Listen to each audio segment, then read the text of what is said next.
bem, meus irmãos? A paz do Senhor, graça e paz, né?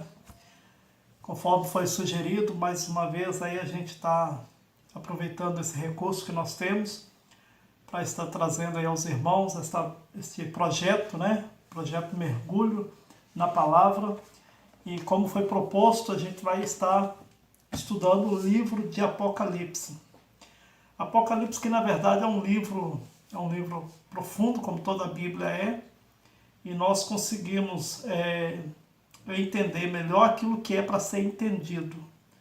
Tem coisas que não adianta, em toda a Bíblia, não adianta a gente ficar cavucando, tentando arrumar interpretações, né? Forçar uma interpretação, quando na verdade o assunto ainda está encoberto. O assunto do qual a Bíblia menciona ainda está encoberto. Deixa eu falar aqui a respeito de algo muito importante dentro da hermenêutica. A hermenêutica é a arte de interpretação bíblica. Segundo essa arte de interpretação bíblica, nós temos uma afirmação, uma declaração que diz o seguinte: a Bíblia por si só se interpreta. O que isso quer dizer? Quando nós nos propomos a estudar a Bíblia, a Palavra de Deus, a ajuda que nós precisamos é do seu principal intérprete, que é o Espírito Santo. Quando Jesus disse que o Espírito Santo viria para nos ensinar a palavra, para que nós pudéssemos entender, e ao entender, ter a disposição para colocar em prática, então nós sempre precisamos pensar nesta questão. O Espírito Santo é o principal intérprete. É o Espírito Santo quem facilita a interpretação bíblica. Nós precisamos contar sempre com ele. Então, deixo aí essa afirmação da hermenêutica, a arte de interpretação bíblica, que é a Bíblia por si só se interpreta. Deixa eu explicar um pouquinho melhor sobre isso. Eu não posso pegar a Bíblia, a Palavra de Deus, e querer, com o apoio de outros recursos, livros e não sei mais o que, querer forçar uma interpretação. Ou seja, eu pegar um texto, um versículo ou um conjunto de versículos e extrair esse texto fora do seu contexto, né? E trazer uma doutrina ou uma revelação em cima desse texto extraído do seu contexto. Porque quando na hermenêutica se diz que a Bíblia por si só se interpreta, está dizendo que eu não posso pegar um texto, um versículo, ou que seja uma porção de versículo, e extrair este versículo ou essa porção de versículo do seu contexto e ignorar o contexto, seja ele histórico, seja ele cultural, seja ele o contexto que for, geográfico. Então, o que nós precisamos entender?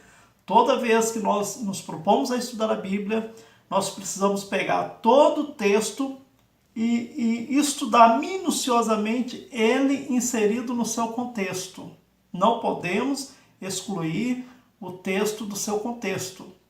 Porque toda vez que nós excluímos o texto do seu contexto, nós damos margem para a formação de pseudas revelações, falsas revelações, nós damos margens para má interpretação bíblica, o que acontece demais, né?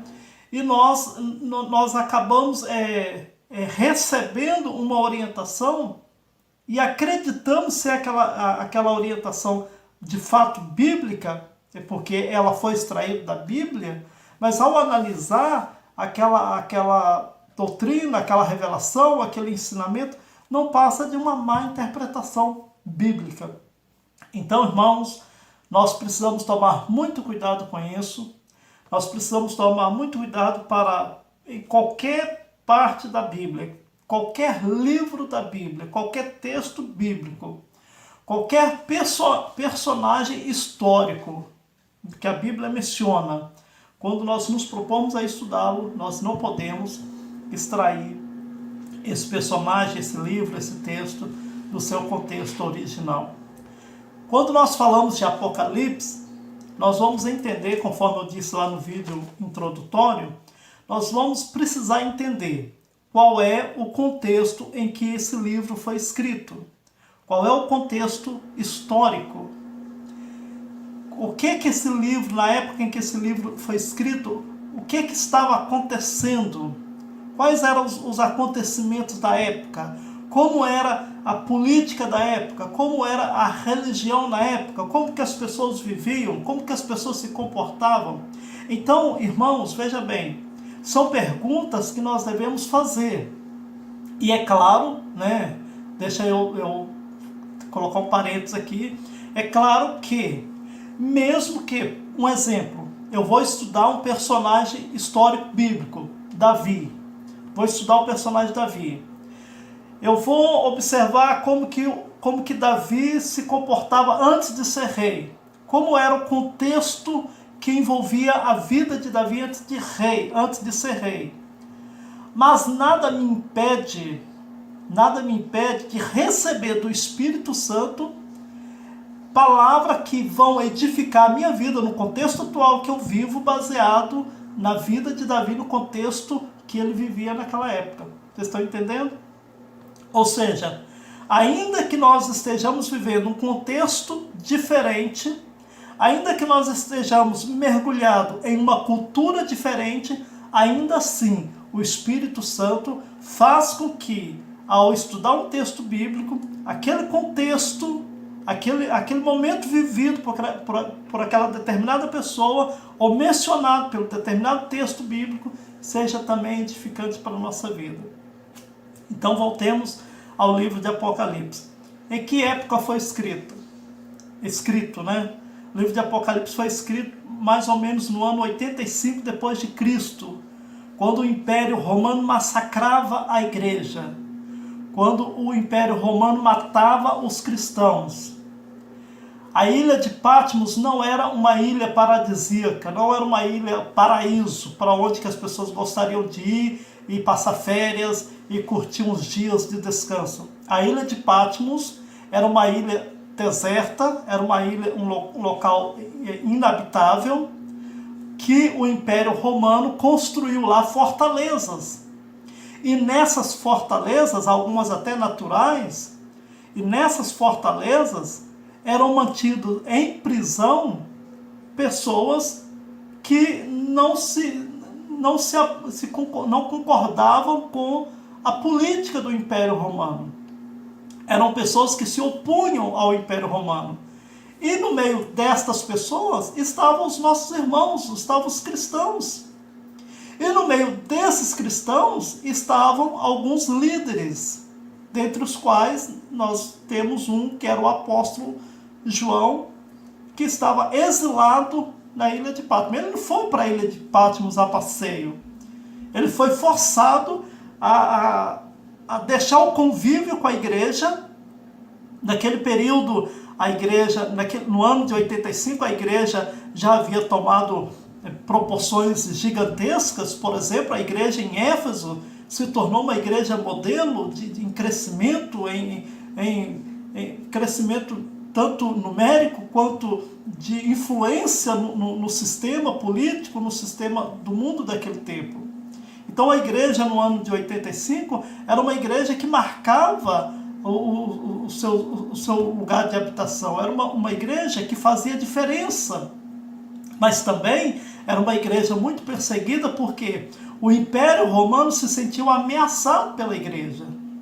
E toda vez que um governo humano se sente ameaçado pela igreja, isso é notório na história da igreja, em todos os períodos em que governos humanos, políticos humanos, se sentiram ameaçados pela igreja, a igreja foi perseguida. A igreja foi maltratada, foi massacrada. E lá na ilha de Patmos estava João, o apóstolo. Mas é interessante porque João, ele tinha uma comunhão íntima com Deus. E mesmo exilado na ilha de Patmos, ele não deixou de buscar a Deus. É isso que é importante a gente também pensar, porque às vezes o Senhor permite certas situações, né? Certas situações virem ao nosso encontro e a gente pensa que é para o nosso fim. e não é para o nosso fim. Deus tinha um propósito em tudo ao permitir que João fosse exilado na ilha de Patmos. Deus tinha um propósito. E lá na ilha de Patmos, João continuou mantendo a sua vida de comunhão com Deus. Mesmo exilado, mesmo fora do convívio com a igreja, mesmo sem a liberdade de poder congregar-se, mesmo sem essa rotina de cultuar ao Senhor junto com outros irmãos, João manteve a sua rotina diária de buscar a Deus. E nessa rotina diária de buscar a Deus, ele foi arrebatado. Quando nós vamos ler lá que ele foi levado em espírito, foi tomado em espírito. E nesse arrebatar-se, o Espírito Santo revela para João. Então nós vamos ver nessa intimidade de João, nós vamos ver que ele teve contato, ele teve contato com o próprio Jesus. Em algumas ocasiões era um anjo que aparecia para ele, para falar alguma coisa, para mostrar alguma coisa. Em outras ocasiões ele ouvia apenas a voz, que era o Espírito falando ao coração dele, à mente dele. Então vamos nos atentar para isto.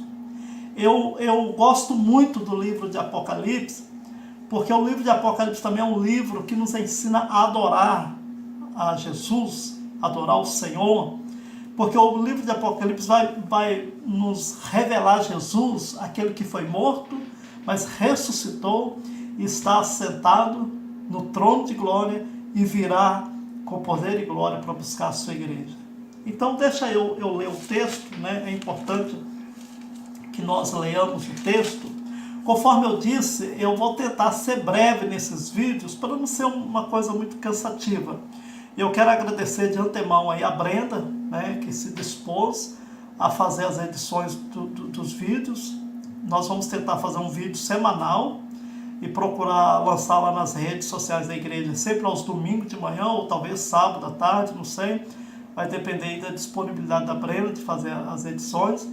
Eu vou tentar passar para ela os vídeos um pouquinho mais cedo, no começo da semana, para ela poder ter um tempo maior para ela fazer essas edições. Mas, Brenda, muito obrigado, viu, por essa disponibilidade sua, por esse seu dispor, né? Vamos lá ao livro de Apocalipse. Deixa eu abrir aqui. Eu estou usando a Bíblia atualizada, a tradução de Almeida. É importante também a gente saber que tradução que nós vamos usar ao estudar a Bíblia, né? Não é aconselhável qualquer tradução, né? A gente precisa também de uma tradução confiável, infelizmente, né? Hoje em dia a gente tem que falar isso. E outra coisa, quando você se propor a estudar a Bíblia, evite pegar as Bíblias que tem já estudos preparados, né? Tem Bíblias que já tem estudos, já tem os comentários de rodapé, que já é um estudo pronto, né? Inclusive a gente tem pessoas que já pegam aquilo pronto ali, já usa e manda ver, né? Então quando você se propõe a estudar um livro ou um tema bíblico, evite, não que você não deva fazer uso, mas evite ficar preso, né? Evite ficar preso aos comentários de rodapés das muitas traduções bíblicas. Apocalipse de João, capítulo 1. Revelação de Jesus Cristo que Deus lhe deu para mostrar aos seus servos as coisas que em breve devem acontecer. E que ele, enviando por intermédio do seu anjo, notificou ao seu servo João, o qual atestou a palavra de Deus e o testemunho de Jesus Cristo quanto a tudo o que viu. Bem-aventurado aqueles que leem e aqueles que ouvem as palavras da profecia e guardam as coisas nela escritas, pois o tempo está próximo. João, às 7 igrejas que se encontram na Ásia, graça e paz a vós outros da parte daquele que é, que era e que há de vir, da parte dos 7 espíritos que se acham diante do seu trono, e da parte de Jesus Cristo, a fiel testemunha, o primogênito dos mortos e o soberano dos reis da terra, aquele que nos ama e pelo seu sangue nos libertou dos nossos pecados. E nos constituiu reino, sacerdotes para o seu Deus e Pai, a ele a glória e o domínio pelos séculos dos séculos. Amém. Eis que vem com as nuvens, e todo olho verá, até quantos o traspassaram, e todas as tribos da terra se lamentarão sobre ele. Certamente. Amém. Eu sou o Alfa e o Ômega, diz o Senhor Deus, aquele que é, que era e que há de vir, o Todo-Poderoso. Eu, João, irmão vosso e companheiro na tribulação, João está falando aqui da tribulação que a igreja vivia naqueles dias devido à perseguição do Império Romano, e agora nesse tempo de João, precisamente o imperador Domiciano, né? Irmão vosso e companheiro na tribulação, no reino e na perseverança em Jesus, achei-me na ilha de Patmos, chamada Patmos, por causa da palavra de Deus e do testemunho de Jesus. Achei-me em espírito no dia do Senhor. Quando João fala achei-me em espírito, o espírito aqui está em letra minúscula, ele estava naquele êxtase do arrebatamento. E ele fala no dia do Senhor, provavelmente era no domingo. A igreja sempre se referia, a igreja primitiva, no começo, até mesmo nos dias de hoje, a igreja sempre se refere domingo como sendo o dia do Senhor. Então a gente não pode esquecer desse detalhe. Provavelmente aqui João está se referindo que era domingo, era da semana, domingo. E ouvi por detrás de mim grande voz como de trombeta. Aí começa, então, no capítulo 1, já começa a desenhar certas figuras de linguagem. Por exemplo, grande voz como de trombeta. O que é uma grande voz como de trombeta? Uma voz muito alta. A gente pode pensar assim, uma voz muito alta. Mas uma voz que fazia chamar atenção. Não é tanto pelo som, mas quando se fala voz como de trombeta, a trombeta servia para chamar, para convocação. Então, ou seja, era uma voz que convocava, era uma voz que chamava, era uma voz que chamava muita atenção a ponto de João se voltar para ver de onde vinha aquela voz e por quê, qual era o propósito daquela voz, ou seja, a disposição para ouvir aquele que ia falar. E o versículo 11 diz, dizendo, o que vês, escreve. Lembrando que ele estava arrebatado. O que vês, escreve em livro e manda às 7 igrejas, que vai ser referida uma por uma no capítulo 2 e no capítulo 3. As 7 igrejas que se encontravam na Ásia.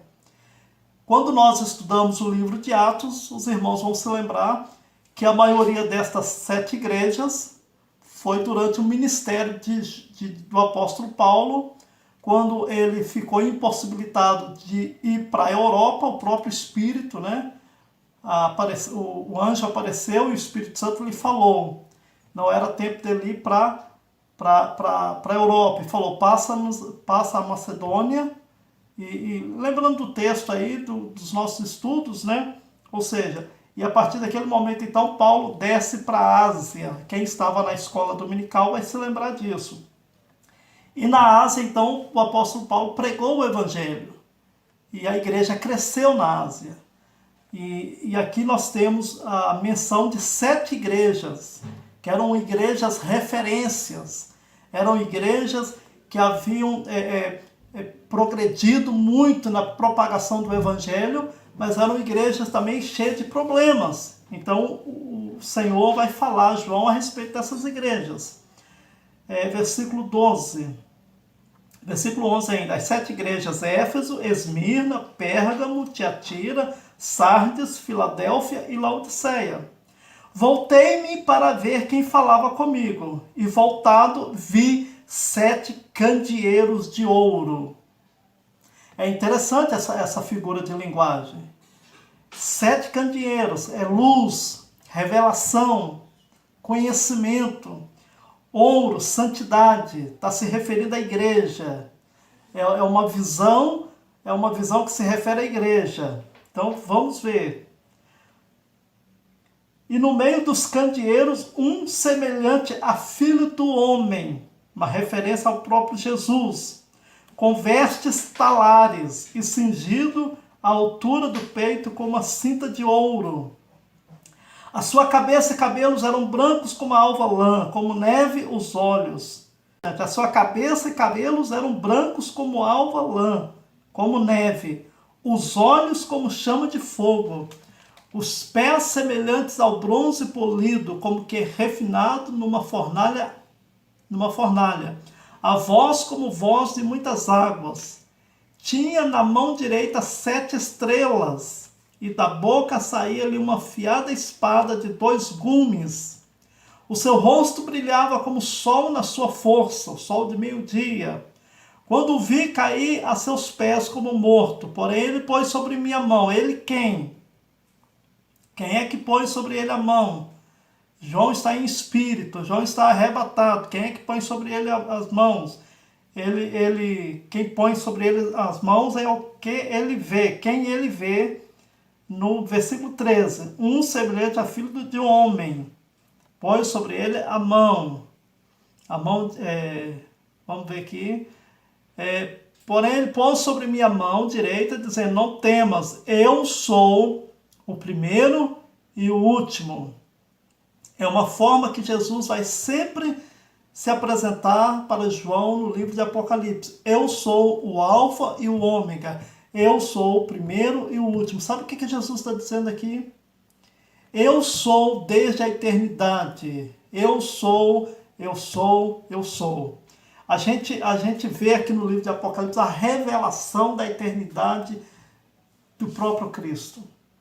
A gente vê claramente Jesus se apresentando como aquele que, como homem, nasceu da Virgem Maria, mas como Deus existe desde os tempos eternos.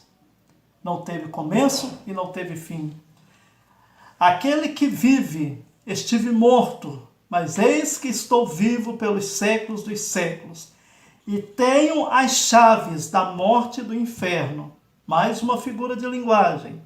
Escreve, pois, as coisas que vistes, e as que são, e as que hão de acontecer depois destas. Foi o que eu falei na introdução. Ele fala as coisas que vistes, e as que são, e as que hão de acontecer depois destas, que estão acontecendo. Quanto ao mistério das 7 estrelas, foi mencionado lá nos versículos anteriores, que viste na minha mão direita, e aos 7 candeeiros de ouro, e as 7 estrelas são os anjos das 7 igrejas, e os 7 candeeiros são as 7 igrejas. Pronto. Olha só que coisa interessante. A Bíblia por si só interpreta. Se eu pego, por exemplo, aqui o versículo que está falando do candeeiro, está falando das 7 estrelas, e se eu pego esse texto isolado, eu não vou ter a própria resposta aqui que Jesus deu a João. João ouviu de Jesus, olha, quanto ao mistério, porque realmente é um mistério, Jesus fala para João, quanto ao mistério das 7 estrelas que viste na minha mão direita, e aos 7 candeeiros de ouro, as 7 estrelas, e as 7 estrelas são os anjos das 7 igrejas. E os 7 candeeiros são as 7 igrejas. Jesus dá a resposta para João. Agora, de que anjo que Jesus está falando para João? De que anjo?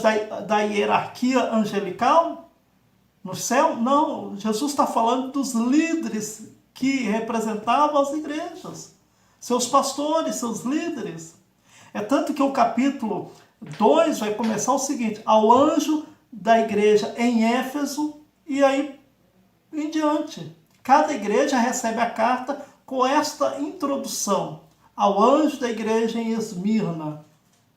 Alguns ensinam, não sei de onde que tiram isso, que está falando do anjo que era responsável pela igreja. Um anjo da hierarquia angelical dos céus, que vinha do céu e ficava ali responsável. Claro que nós temos o anjo do Senhor que acampa ao nosso redor. Claro que a Bíblia nos fornece essa doutrina de anjos, nós cremos em anjos. Mas aqui não está se referindo a este anjo. Aqui está se referindo ao anjo pastor, ao anjo líder, ao anjo responsável pela igreja, ao anjo aquele que cuida do rebanho. Por exemplo, se essa carta fosse escrita para o Ministério Kairos hoje, iria dizer ao anjo da igreja que está em Fel Rosa. Quem é o anjo da igreja que está em Fel Rosa? Pastor Vanderlúcio, líder responsável pela igreja.